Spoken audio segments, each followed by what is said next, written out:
మనం మటన్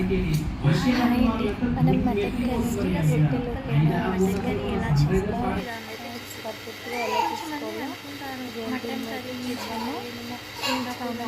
ముందు నా ఛానల్ ఎవరైతే ఫస్ట్ టైం చూస్తున్నారో వాళ్ళైతే నా ఛానల్ని సబ్స్క్రైబ్ చేసుకొని లైక్ చేయడం మాత్రం మర్చిపోకండి.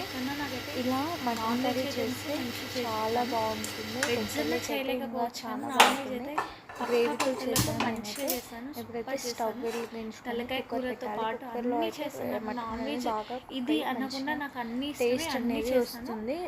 గ్రేవీ కూడా అందులో కుక్కర్లో కొంచెం ఆయిల్ వేసుకున్నాను. మటన్ కర్రీ ఎలా చేయాలో చూసాను.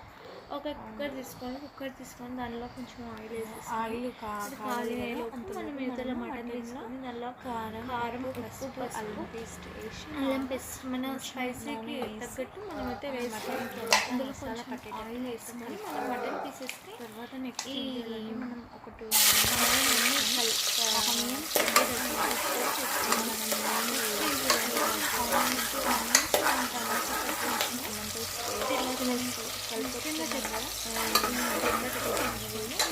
ఆనియన్ ఎక్కువ ఎందుకంటే కూర అనేది తీపి అవుతుంది కాబట్టి మన మటన్ క్వాంటిటీని బట్టి ఆనియన్ అనేది వేసుకున్నాను. నేనైతే 2 ఆనియన్స్ అంటే పెద్దవి కూడా కాదు, చిన్నగా ఉన్నాయి. వచ్చేది నాకు ఆనియన్స్ అప్పుడు రేట్ ఎక్కువైనా చిన్న ఆనియన్స్ ఉంటే అవిటికి తగినంత వాటర్ 2 ఆనియన్స్ వేసి 1 టమాటో వేసాను. అది వేసి నాకు చూడండి వేడి నూనెలో ఆనియన్స్ టమాటో వేసి ఇది మగ్గిన తర్వాత సాఫ్ట్గా జ్యూసీగా కొంచెం అల్లం పేస్ట్ వేసుకొని గట్టిగా చాలా టేస్ట్ కరివేపాకు ఇప్పుడు ఉడికిన తర్వాత కుక్కర్ విజిల్ తీసేసి మటన్ని ఇందులో వేయాలి. కొద్దిగా మగ్గ పెట్టాలి. ధనియాల పొడి, కొత్తిమీర మగ్గబెట్ట మటన్ ఇలా అవుతుంది కాబట్టి దీంట్లో అయినప్పుడు చాలా ఈ మసాలా మటన్ కర్రీ అయితే రెడీ అయిపోతుంది. ఎవరైనా సరే సింపుల్గా చేయాలి. ప్లేట్ అనేది కంపల్సరీగా ప్లేట్ ఫ్రై చేయండి. మీరు మంచి బాగా మగ్గుతున్నాను అంటే ఫస్ట్ అయితే నాకు ఏమేమి అట్లా మగ్గ పెట్టుకుంటే ఆయిల్ పీసెస్ అనేది ఆయిల్ బాగా తీసుకుంటుంది. ఇలా మసాలాలు అనేది దానిలో అసలు మీరు మటన్ కూడా మనల్ని పేరు పెట్టాలి. సో అందుకోసం గ్రేవీ ఆయిల్ మూత పెట్టుకోవాలంట.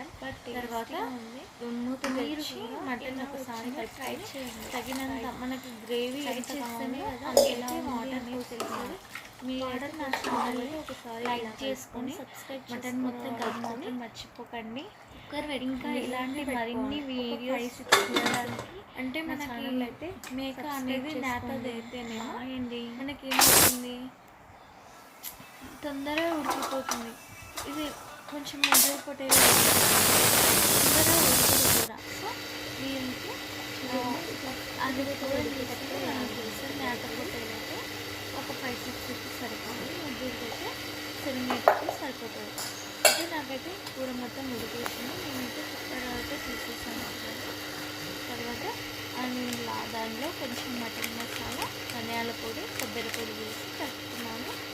కలుపుకున్న తర్వాత కొంచెం సేపు అట్లే సిమ్లోనే దాని మసాలాలు అన్నీ పట్టేటట్లు నేనైతే పెట్టేసాను. లాస్ట్లో నేనైతే కట్ చేసుకున్న కొత్తిమీర తీసుకొని ఈ మటన్లో వేసేసాను.